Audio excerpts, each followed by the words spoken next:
31st of January of the new year, and you're listening to the monthly webinar of the Institute for Personal and Organizational Effectiveness. And the topic this month is the seasons of a woman. Instead of telling you why I've chosen this topic, I'll start with a story that I received several years ago, and which I find to be a good illustration of why this topic is so important for women and for their effectiveness and their happy life and fulfilled life. So the story goes like this. The topic is, I'm going through my menopause and I'm losing my self-esteem. My name is Anna. I'm approaching my 50s and I'm astonished by my own self to write you about me. But I feel strange and I'd love to tell you what's going on with me. For nearly 2 years from the time I started the so-called menopause period, midlife, whatever of my life. Apart from the bodily symptoms like warm waves, irritability, emotional outbursts and crying, weight gain, etc., which diminished as time passed by for probably a year, I still have the subtle feeling that somehow life has cheated on me. I don't know if I can call it this way, but the way I've been feeling for almost 2 years is as if my life has passed through me like a storm, devastating me completely and leaving the remains of me, an empty wreck, as if I'm already a gray field and nothing more than that. I gaze at myself in the mirror to see the same thing, a body and a face, devastated by the years, and no matter how I care for myself, I'm selfish, I care, and I definitely look better than the women my age. The traces of time are obvious in all the scars, stretch marks, varicose veins, the thinning hair, the skin no longer fresh and attractive. I'm petrified that with time passing by, the changes in me will be more and more severe, and that one day I will wake up to see in the mirror an irreversibly old woman. But what is even scarier is that unexplainable inner emptiness that I've mentioned above. I don't have a partner right now, it just happened to be so, and I think that this makes things worse for me too. At times, I even doubted anyone might be attracted by me, by my devastated body and soul. I guess this is simply the fate of every single aging woman, but I somehow don't want to admit it, don't want to accept it, don't want to believe that it's out of my control. What we see clearly in this story is that women are obviously more connected to their bodies than men. Probably it is true. In my practice, I see that it is true. So they feel almost bodily with their bodies that time passes by. I will dwell on this later on in the webinar, but just wanted to mention that the key words in this story were obviously body, and the second one was emptiness. Another very key sign of crisis in the lives of women. I will elaborate on this later on in the webinar on these two keywords, the body and the emptiness, and how we can cope with this in any time period in our life as women.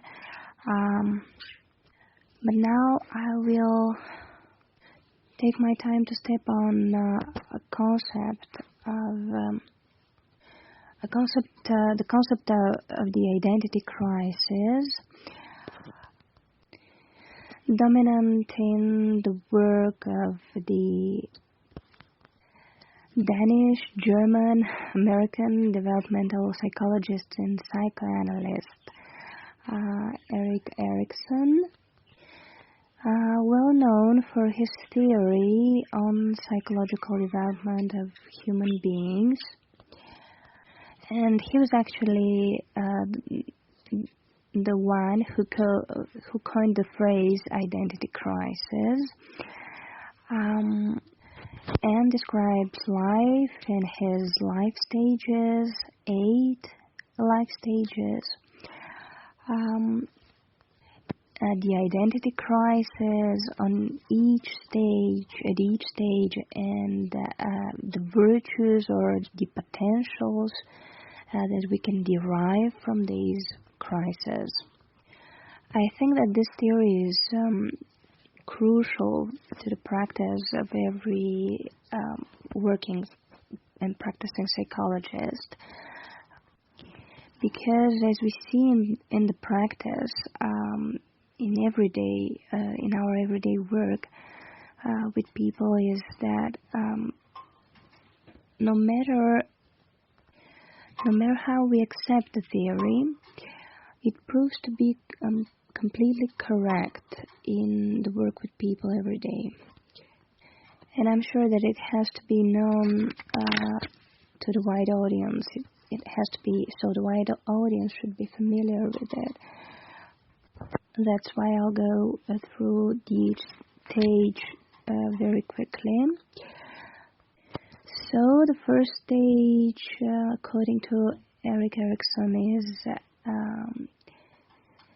the first one covering the period of infancy, 0 to 1.5 years old, which he believes is the most fundamental stage of life. As this stage, this is the stage that all others will step on. The key opposition at this stage is hope and basic trust against basic mistrust. And whether the baby develops basic trust or basic mistrust is not merely a matter of nurture. It's multifaceted and it has strong social components. And according to Erikson, it indeed depends on the quality of the maternal relationship with the baby. The mother carries out and reflects her inner perceptions of trustworthiness, a sense of personal meaning on the child. An important part of this stage is providing stable and constant care of the infant.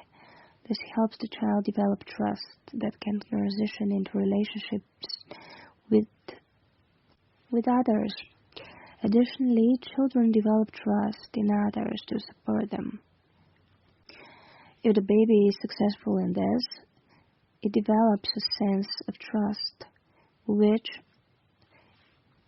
to cite Erikson, forms the basis in the child for a sense of identity. If the baby fails to develop this trust, it will result in a feeling of fear and a sense that the world is inconsistent and unpredictable. So to repeat again, we have the basic opposition, trust, basic trust, against basic mistrust.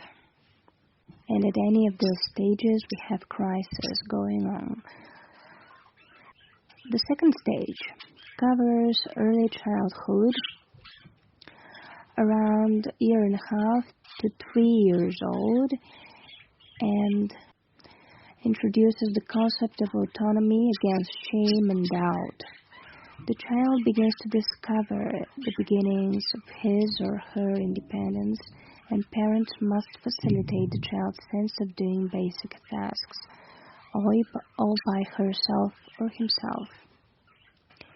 Discouragement can lead to the child doubting his or her efficacy. During this stage, the child is usually trying to master toilet training. Additionally, the child discovers their talents or abilities, and it is important to ensure that the child is able to explore those activities. Erikson believes that it is essential to allow children to be free in their exploration, but also to create an environment welcoming their failures. Therefore, the parents should not punish or reprimand the child for failing at the task. Shame and doubt occurs when the child feels incompetent in their ability to complete tasks and survive. Will is achieved with success of this stage. Children successful in this stage will have self-control without a loss of self-esteem. So the basic opposition here is will and autonomy against shame. Third stage covers the preschool children from age 3 to 5. The basic opposition in this period is purpose and initiative against guilt. In this period, children practice independence and start to make their own decisions. If they are allowed to make these decisions, the child will develop confidence in her ability or their ability to lead others. If the child is not allowed to make certain decisions, then a sense of guilt will develop. Guilt in this stage is characterized by a sense of being a burden to others, and the child will therefore usually present themselves as a follower as they lack the confidence to do otherwise. Additionally, the child is asking many questions to build knowledge of the world. If the questions earn responses that are critical and condescending, the child will also develop feelings of guilt. Success in this stage leads to the virtue or the potential of purpose, which is the normal balance between the two extremes. So we have a crisis, identity crisis here, which is based on the polarities, purpose and initiative, and against guilt. Fourth stage, this area covers school-age children from 5 to 12. Children compare their self-worth to others around them. The basic opposition and identity crisis is built on competence and industry against inferiority. Friends can have a significant impact on the growth of the child. The child can recognize major disparities in personal abilities relative to other children. Erikson places some emphasis on the teacher, who should ensure that children do not feel inferior. During the stage, the child's friend group increases in importance in his life. Often during this stage, the child will try to prove competency with things rewarded in society and also develop satisfaction with his abilities. Encouraging the child increases feelings of adequacy and competency in ability to reach goals. Restrictions from teachers or parents leads to doubt, questioning, and reluctance in abilities, and therefore the children may not reach their full capabilities. Competence, the virtue of this stage or the potential of this stage, is developed when a healthy balance between the two extremes the extreme of competence in industry, and the extreme of inferiority is reached. The next section, the next period, deals with adolescence, meaning those between 12 and 18 years old. The basic polarity here is fidelity, identity against role confusion. This is the period when we start to question ourselves and ask questions relevant to who we are and what we want to accomplish. Who am I? How do I fit in? Where am I going in life?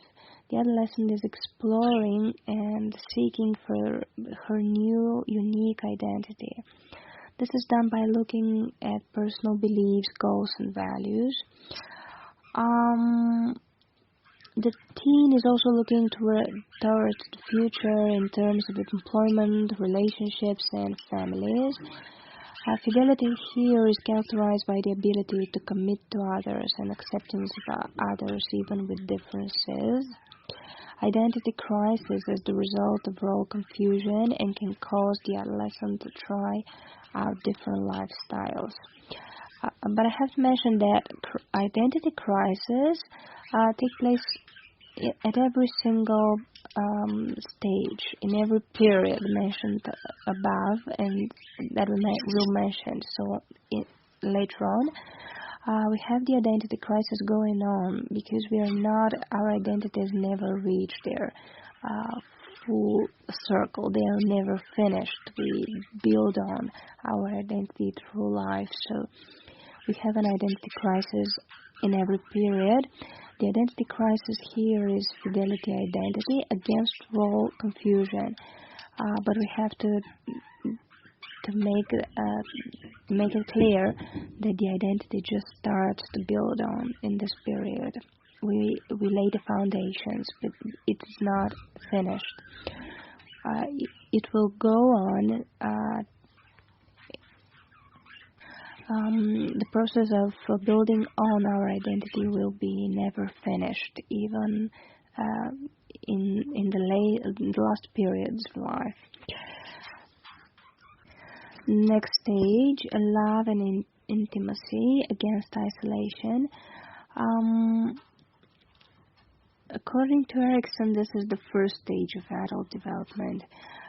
This development usually happens during young adulthood, which is between the ages 18 to 40. This stage marks a transition from just thinking about ourselves to thinking about other people in the world. So we are social creatures, and as a result need to be with other people and form relationships with them. During marriage, family and friendships are important. During this dating, marriage, family and friendships are very important in this life period. This is due to the increase in the growth of intimate relationships with others. Building relationships with other people, forming loving relationships with other people. Individuals are able to experience love, safety, care, commitment, and to reach the virtue of love, the potential of love. Those who fail to form lasting relationships may feel isolated and alone. So the polarity here is love and intimacy against isolation.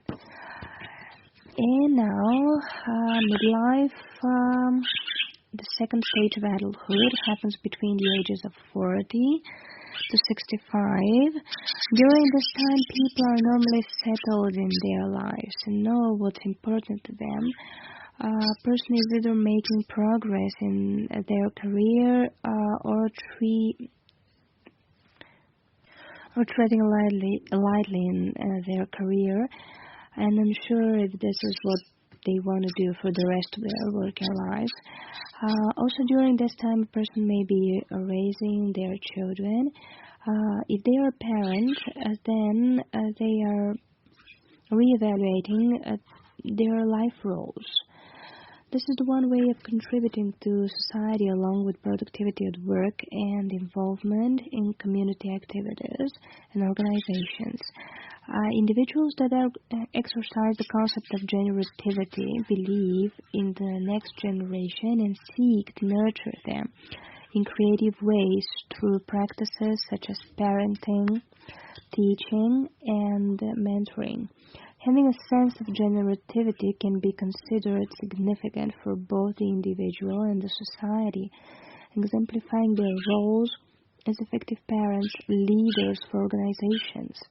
If a person is not comfortable with the way his life is progressing, he's usually regretful about decisions that he's made in the past and feels a sense of uselessness. So what is crucial here is that, as we saw, we crossed the 40 years divide, and we are now in the age between, in the very important period of life between 40 and 65. Important because this is midlife, and in the beginning this starts with midlife. And usually we have the midlife crisis going on there somewhere around 40, 45. And this is the age when people start asking questions about their previous life, what they have achieved so far. And this goes both for women and for men, no difference. Probably it's a little bit easier for women at this stage because in this period, because if they have children, they usually find it easier to be generative because children themselves are a product of us. They are something that we have produced so far. Usually women stick to children and they are generative, raising their children. They are much more connected with their children. While men usually seek here in this period some kind of professional achievements, successes, and overestimate almost always their failures at work. They identify more strongly with work in this period of life. So the next period, wisdom and ego integrity against despair.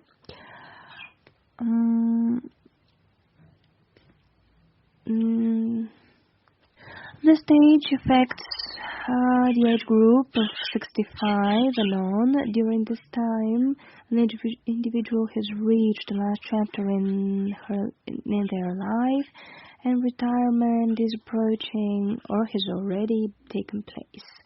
Individuals in this stage must learn to accept the course of their life, and they will look back on it with despair.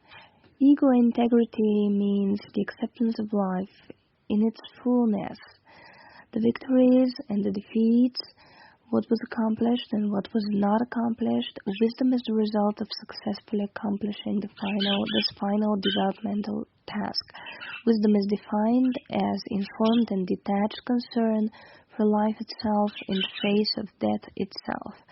Having a guilty conscience about the past or failing to accomplish important goals will eventually lead to depression and hopelessness. Achieving the virtue of the stage involves the feeling of living a successful life. What is important about the theory of Erickson is that I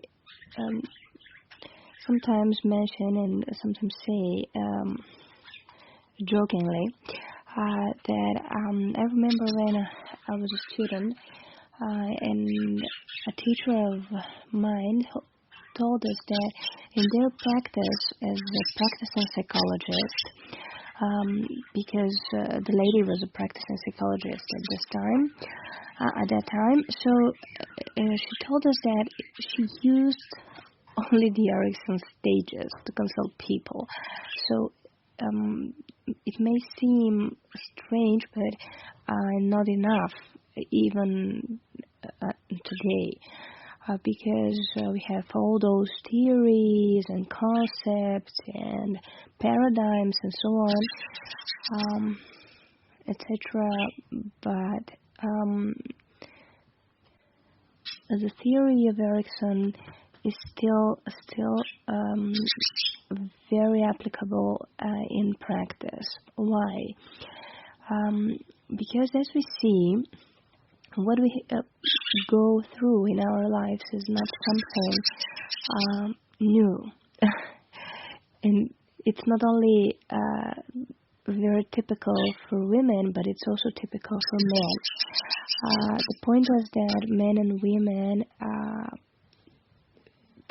go through the phases, these stages, periods, slightly differently. However, they're very, the way we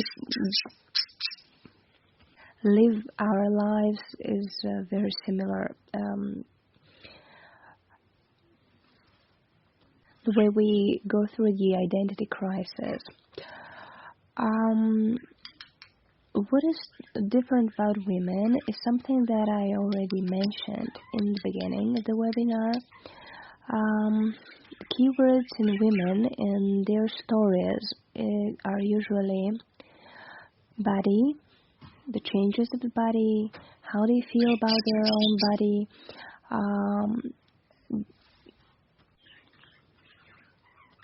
what I mentioned before, the feeling of emptiness, the pain that they feel somehow inside. Even when everything outside, from the outside, looks good, looks great. And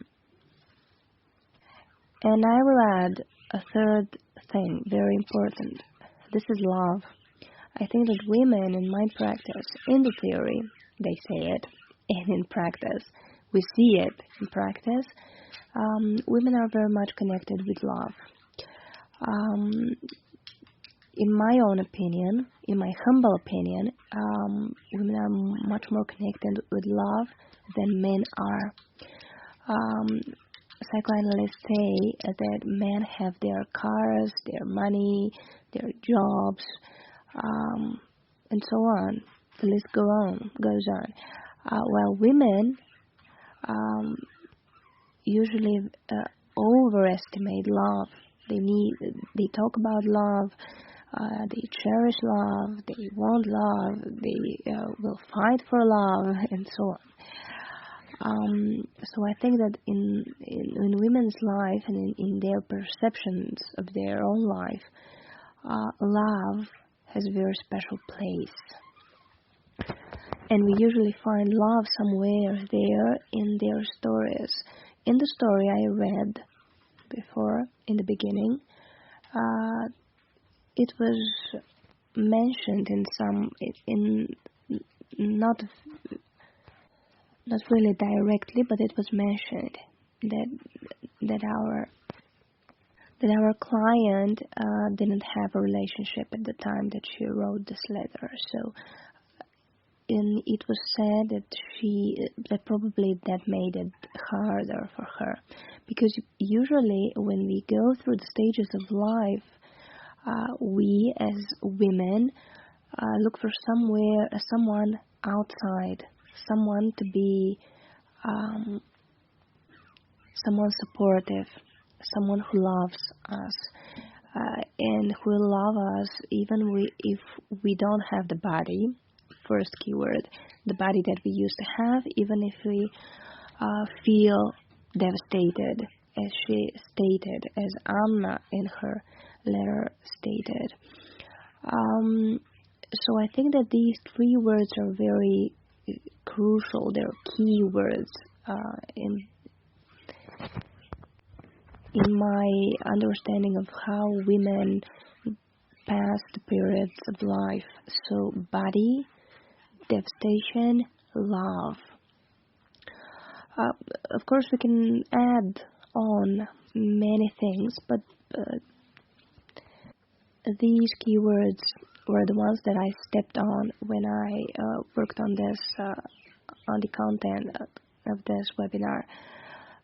So I will tell you first something about the body of women, how we pass through the years with our bodies.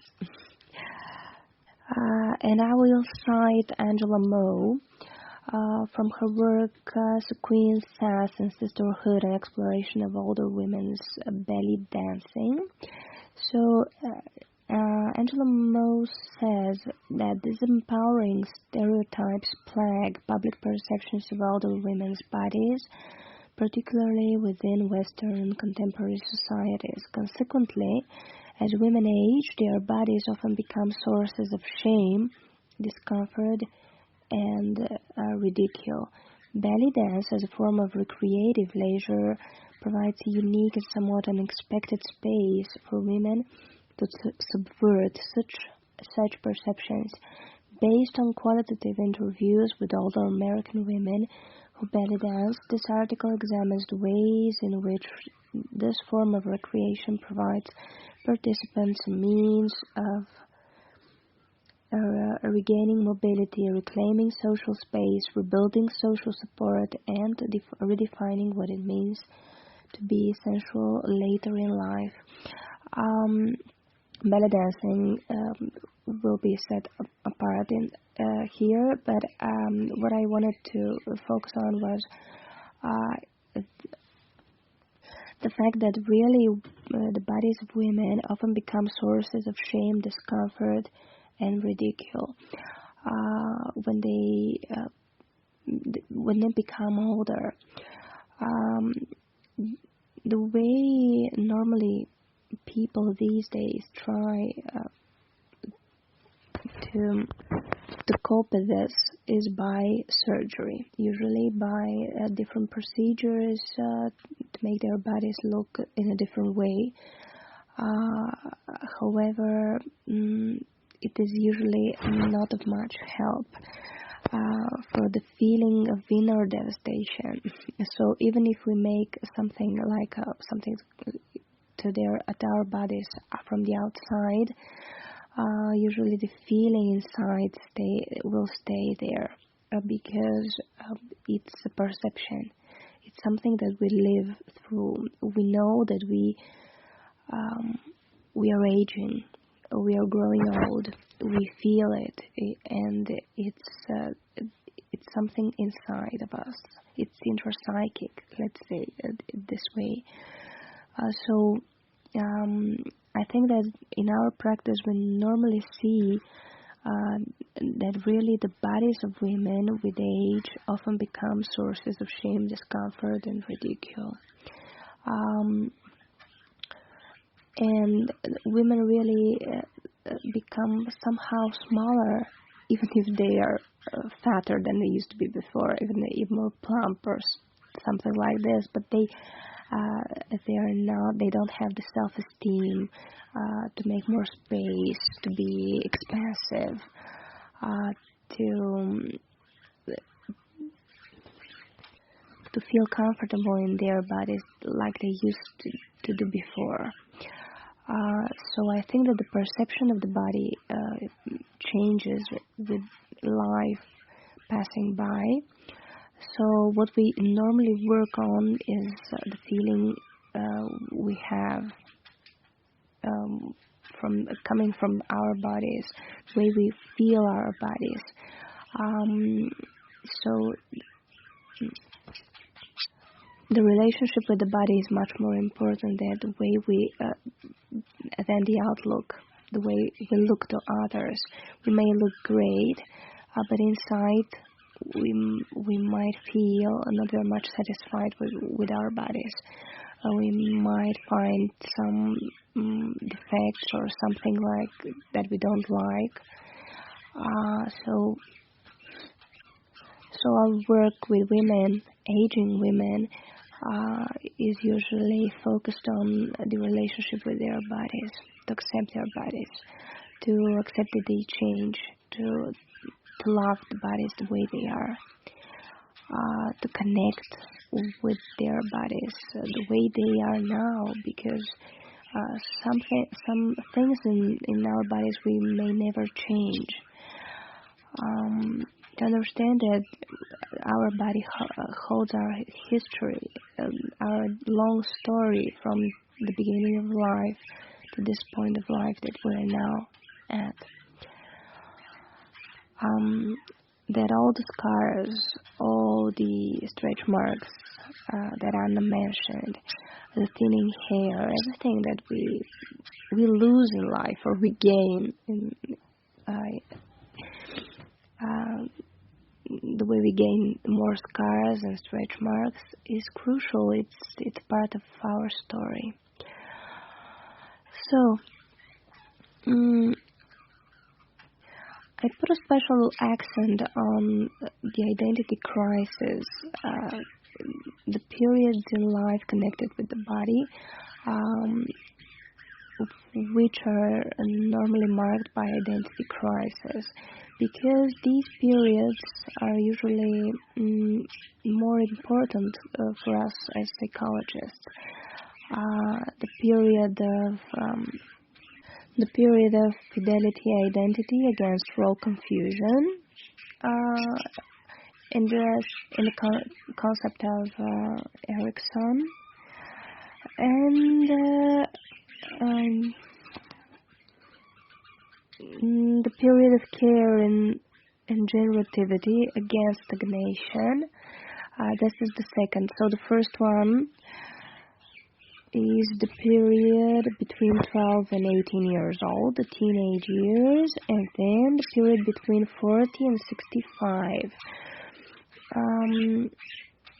These two periods are very crucial in reference to the body. We probably all know why. The body image is not very clear.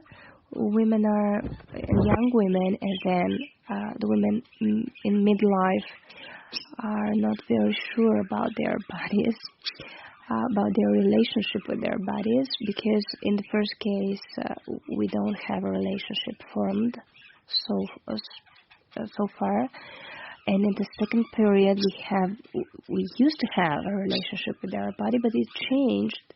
And it's starting to change, and it's starting to betray us, and we don't know how to make it work again, how to be connected with our body again, because as it's changing so rapidly.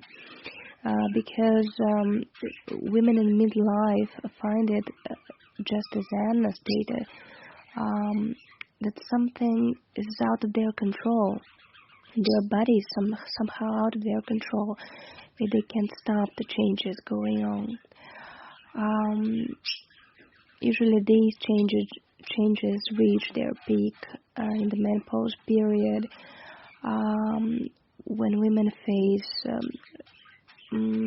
various difficulties in their inner life, in their social life, in their work functioning, because of what they go through.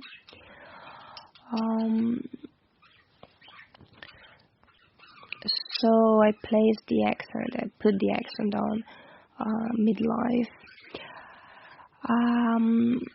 and on the teenage period, of course. What we can do here in these very critical periods of life, the identity crisis in the teenage years connected to the body, and the midlife crisis connected with the body, is to look for ways to make a relationship with our body through our body.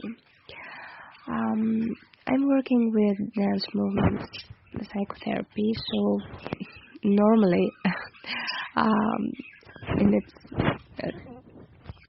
it's easy to explain why, I will recommend dance movement therapy practices from dance movement therapy, and from body psychotherapy, which is another type of psychotherapy working with the body, for women going through these periods of life. because techniques, the practices used in these two types of therapy are working extremely well with women, because when you see your body moving, when you see that it can be in your control, that it can make different things, that you feel your body in a different way, and the feelings that you have are different. You feel your body in a completely different way. And even if it's not that beautiful that it used to be before, when you see it in movement, it's different. When you feel it in movement, it's different. And it really helps, as Angela Mo states,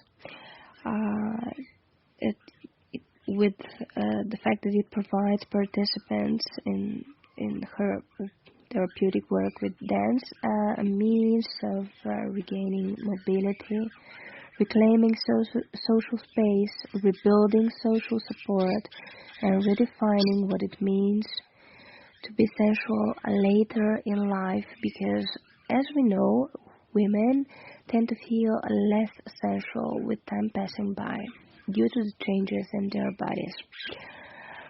And of course, due to the media image that we have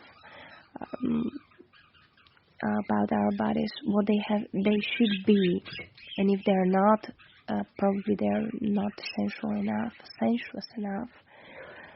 And dance will really help to make your body feel more sensual, even in the periods of life, in the later periods of life.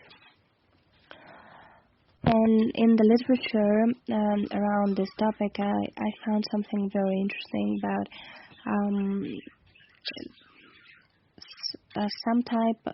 about a type of creative workshops, which are called Creative Transition Women in Midlife Converse Through Dance. So these workshops help women with the challenges that they're facing in midlife, which are stated by Tyler Rester, the author of the article, as the fact that we are confronted by the fact that we are aging, we don't have the same body we once had, and much else about us has changed. Failure to examine the lived experience of healthy late midlife women obliterates the immense potential for a woman's development and consolidation of self-identity that is possible in their 50s. Midlife may be a period of identity reformation, an urgency to discriminate the true self from the false self and to explore the true self intensifies.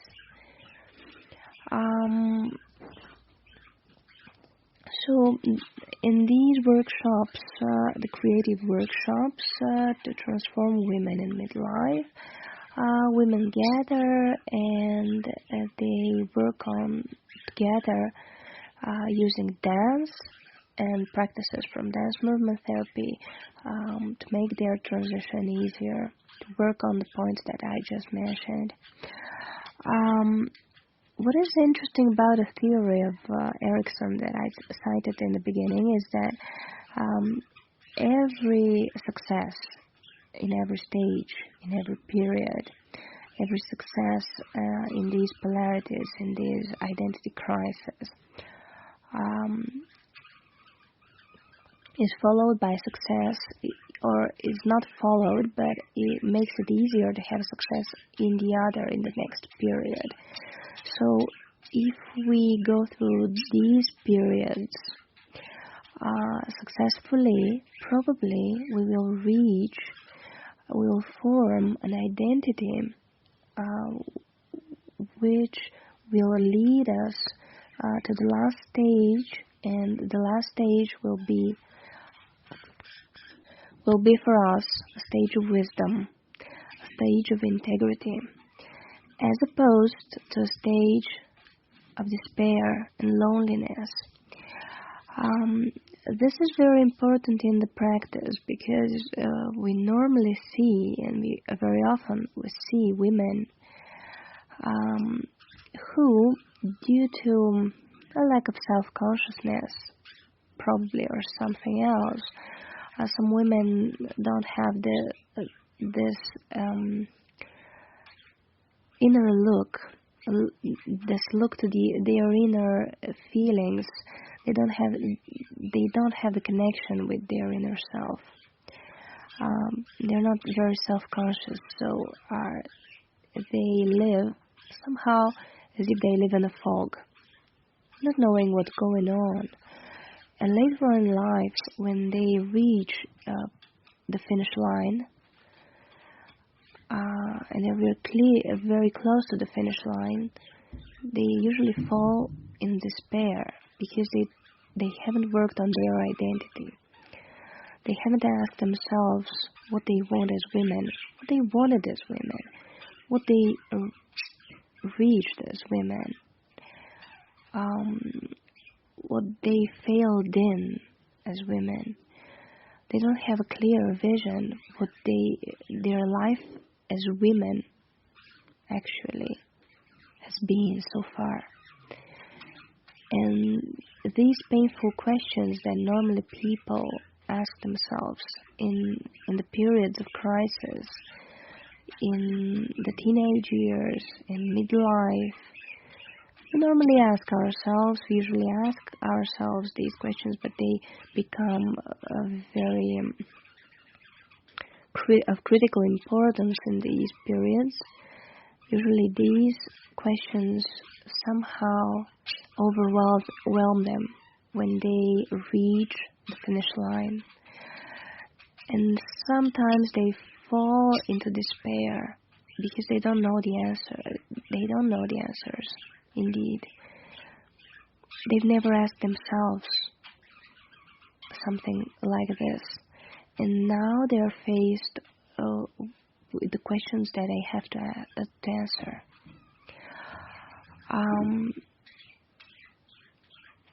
So the point is this: we need to know that the crisis in every period that I mentioned is inevitable. We can't escape from it. We have to ask ourselves these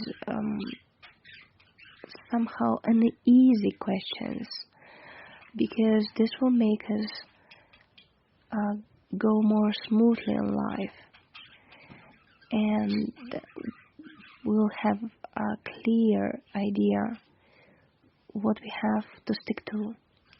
And if we know the stages of Erickson, we will probably have the polarities, and we will try to stick to the right polarity. Let's say it this way: we don't have a right one, but probably to the one which makes more people happier, more effective, more successful,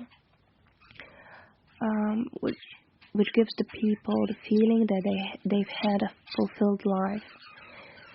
Because we know that there are no universal answers, that everyone has their own story. But anyway, we need to have something like a guiding point. And so far in my practice, I've seen it that normally, and it's sometimes very odd, but normally people unconsciously even stick to these polarities of Erickson.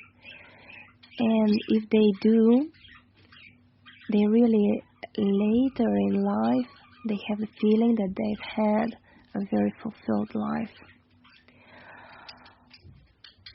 So this goes to women too. This is applicable to women. With the 3 accents that I mentioned, of course, the list is not extensive. It's not exhaustive. Sorry. but I mentioned the key points, which were body, to take care of our body and the relationship with our body. Second one is devastation and emptiness, our feeling of emptiness, how we cope with this. And the third one, love. Emptiness. I already said, but that if we stick to the polarities of Erikson, we will probably avoid feeling empty. If we are generative in the years between 40 and 65, we will not feel empty, or not that empty that normally women feel. However, what I've learned from theory and from practice is that women have to face the fact that these feelings will be inevitable. Sometimes they will feel them. This is normal. The point is to be more generative in every single way that we can. Raising children, working hard, gardening, knitting, cooking, or doing something like this. Being productive, trying to be productive in our way. This is extremely important, especially in the period between 40 and 65. And we have to stick to this so that we can avoid the feeling of emptiness, which normally comes at this time. Being productive is very different to every woman, so we have to find the way we are productive, what makes us feel fulfilled. About love, love is the key word probably in every woman's life. However, the period when people normally, according to Erikson, are focused on love is normally between 18 and 40. This doesn't mean that women after 40 will not fall in love or don't have to fall in love. But it means that the focus is different, slightly different at this time. So normally women experience love at its fullest between 18 and 40, and it has to be this way. So if after 40, 45, you don't feel so much sentimental, so much attached to love, this is absolutely normal. You don't have to feel guilt about this. It's completely expected.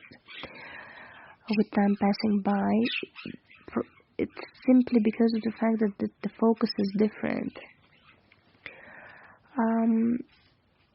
However, what we have to say is that because of the fact that people now engage in relationships somewhat later than the previous generations, probably the age here is changed. It's probably about 18 to 45, something like this. But anyway, love plays an important part in women's life, and we have to be very conscious of this. We have to realize it very clearly, to be aware of this.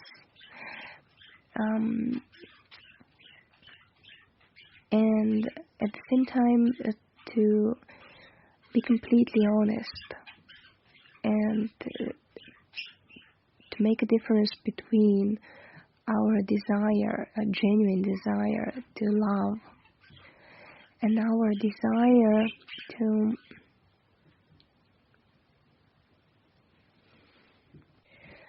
to escape from the feeling of emptiness inside, which comes with age sometimes, most of the times. So if you feel empty because of age, if you feel devastated, as Anna stated in her story, and you don't work with a psychologist, with a counselor of any type, and you probably you won't be aware of the fact that you feel empty, and that's why you enter into different relationships. Some of these relationships are not what you're looking for, indeed. So we have to make a clear distinction between what our desire to love and to be loved, and the feeling of emptiness and devastation in a period of our life that we try to somehow to conceal.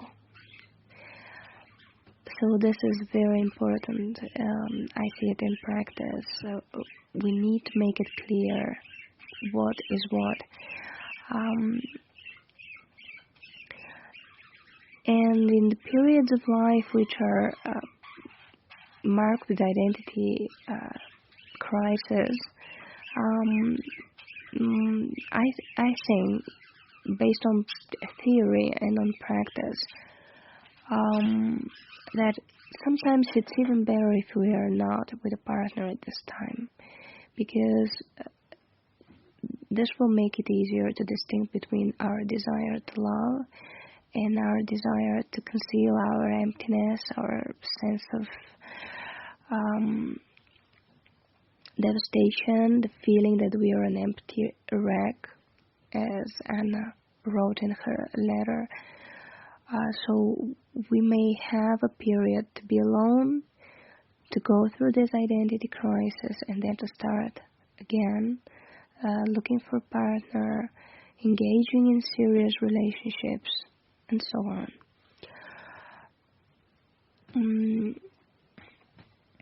I put a special emphasis on this because I see that women really identify with love much more than men do. And they usually make this mistake. They go through an identity crisis, usually in midlife. They think they know a lot about themselves. In practice, they know. But somehow, something is not right in their relationships. And what is not right is the fact that they're in an identity crisis and they don't know. They think that a new man will make the picture different, but it's not that easy. And probably it gets even worse. So my advice is, if you go through an identity crisis, you'd better consult a counselor or a good friend, someone who can help. And take your time. Take your time to reflect on this, to go through this period, and then engage in any type of relationships.